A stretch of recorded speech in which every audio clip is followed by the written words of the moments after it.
Assalamualaikum warahmatullahi wabarakatuh. Salam sejahtera untuk kita semua.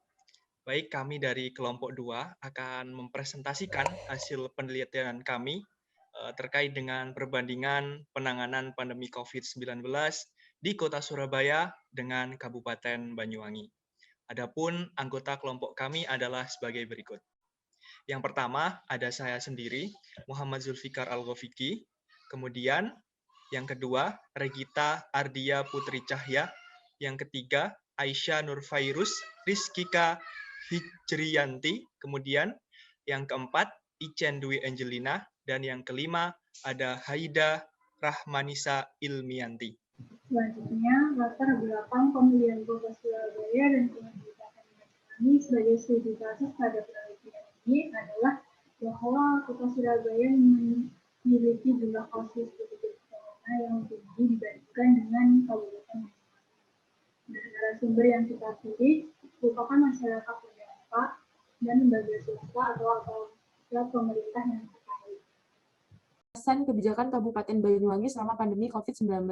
Yang pertama, adanya kebijakan pembatasan berskala besar. Kebijakan ini menuntut seluruh masyarakat Banyuwangi untuk melakukan social distancing, dan kebijakan ini merupakan respon dari pemerintah Kabupaten Banyuwangi untuk pemerintah pusat. Kedua, adanya pembatasan perjalanan orang dalam untuk penanganan COVID-19.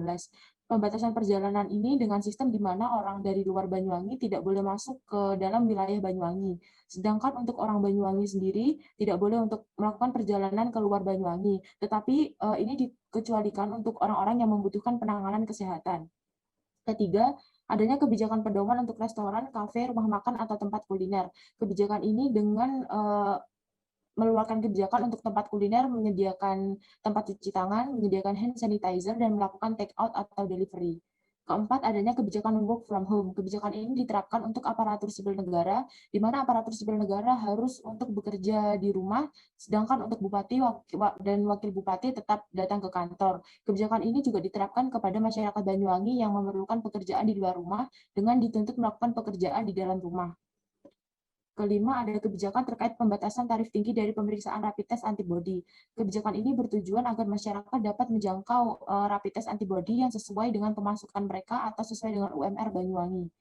Yang terakhir, terbentuknya Satuan Tugas Penanganan COVID-19 dalam mengendalikan masyarakat untuk pencegahan COVID-19 pada masa libur tahun baru 2020. Kebijakan ini diterapkan pada tanggal 31 Desember 2020 hingga tanggal 3 Januari 2021, di mana para pemilik usaha dituntut untuk menutup usahanya. Apabila ada pemilik usaha yang membuka usahanya, maka akan diberikan sanksi oleh Satuan Tugas Penanganan COVID-19. Berikutnya, ulasan kebijakan Kota Surabaya selama pandemi COVID-19 berdasarkan Peraturan Wali Kota Surabaya Nomor 19 Tahun 2020 tentang perubahan atas Peraturan Wali Kota Surabaya Nomor 16 Tahun 2020 tentang pedoman pembatasan sosial berskala besar dalam penanganan COVID-19 di Kota Surabaya. Kebijakan yang pertama yakni kebijakan pembatasan sosial berskala besar. Dalam Peraturan Wali Kota Surabaya Pasal 13 disebutkan bahwa diberlakukan pembatasan kegiatan di tempat atau fasilitas umum, sehingga pengelola dari tempat atau fasilitas umum tersebut diharuskan untuk menutup sementara tempat maupun fasilitas umum untuk kegiatan umum selama pemberlakuan PSBB. Namun terdapat pengecualian tempat atau fasilitas umum selama pemberlakuan PSBB bagi kegiatan penduduk, yakni tempat belanja kebutuhan pokok, tempat penjualan obat-obatan dan peralatan medis, fasilitas pelayanan kesehatan, serta tempat atau fasilitas umum untuk pemenuhan kebutuhan dasar penduduk lainnya termasuk kegiatan olahraga. Kebijakan berikutnya yakni kebijakan work from home. Berdasarkan pasal 9 dan pasal 10 dalam Peraturan Wali Kota Surabaya, kebijakan work from home dilakukan dengan membatasi proses bekerja di tempat kerja maupun kantor, sehingga perusahaan diharapkan untuk menerapkan proses bekerja di rumah atau tempat tinggal masing-masing. Selain itu, perusahaan harus tetap menugaskan petugas keamanan untuk menjaga kantor atau tempat kerja. Namun terdapat pengecualian kebijakan work from home selama pemberlakuan PSBB, yakni seluruh kantor maupun instansi pemerintah baik pusat maupun daerah, termasuk kantor perwakilan negara lain, BUMN dan BUMD, dan pelaku usaha di bidang kesehatan, sosial, energi, logistik, keuangan, perhotelan, konstruksi, industri strategis, dan sebagainya. Kebijakan berikutnya yakni pelayanan publik selama pemberlakuan PSBB. Pelayanan publik selama pemberlakuan PSBB disebutkan dalam pasal 20 Peraturan Wali Kota Surabaya yang menjelaskan bahwa setiap penduduk di daerah memiliki hak yang sama untuk mendapatkan pelayanan dari pemerintah Provinsi Jawa Timur dan atau pemerintah daerah.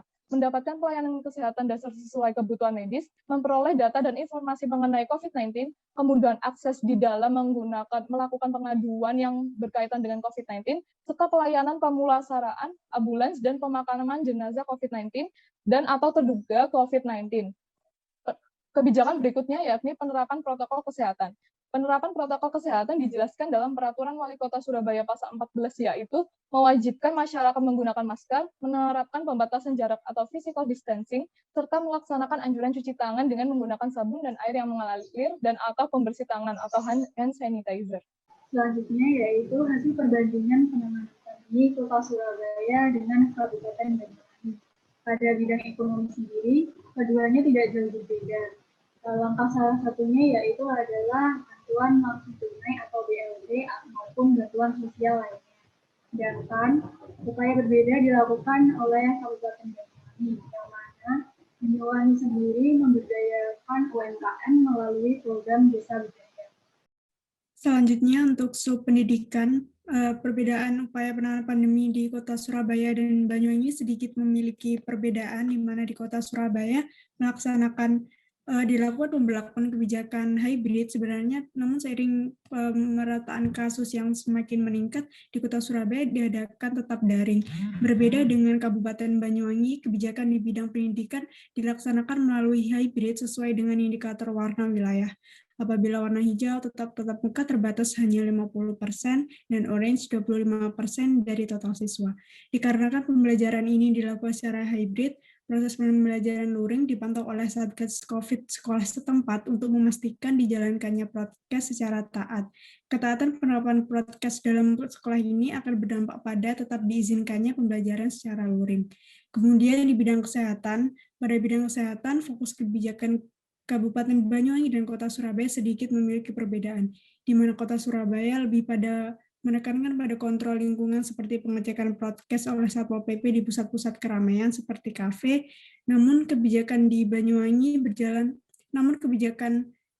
Satpol PP ini tidak berjalan secara terus-menerus, sedangkan di Banyuwangi kebijakan kesehatan ini lebih difokuskan pada program-program kesehatan seperti program pos binaan terpadu, tidak menular atau posbindu TM untuk melakukan pendataan dengan penggolongan orang-orang lansia berusia 50 tahun dan golongan orang-orang yang memiliki penyakit menular yang berat seperti TBC. Kabupaten Banyuwangi pun juga memiliki program UKS yang merupakan program kerjasama dengan SD, SMP, SMA untuk mensosialisasikan mengenai pandemi COVID-19. Pemkab Banyuwangi juga menyediakan pos-pos lansia di puskesmas dan melakukan kunjungan ke rumah-rumah. Kemudian dalam kebijakan vaksinasi, kedua daerah ini telah menjalankan program vaksinasi, tetapi sama-sama belum dapat dikatakan optimal dikarenakan di mana di Surabaya sendiri terjadi ketidakpastian atau kesimpangsiuran informasi mengenai vaksin, sedangkan di Banyuwangi proses sosialisasi belum optimal dan sempat mengalami pembudakan warga masyarakat yang datang di GOR untuk vaksinasi dan mengakibatkan kerumunan.